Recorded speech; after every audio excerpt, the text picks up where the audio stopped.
जी Verka milk plant से वो भी साडे दरम्यान आए हैं। असीं तय दिलों पीडीएस वालों जी आया कहते हैं, धन्यवाद कहते हैं।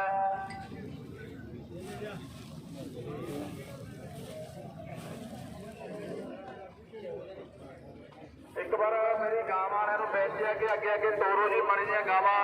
एक फार्मर बेनती है कृपा करके एक गां दे नाल एक जना कमेटी वालियां नूं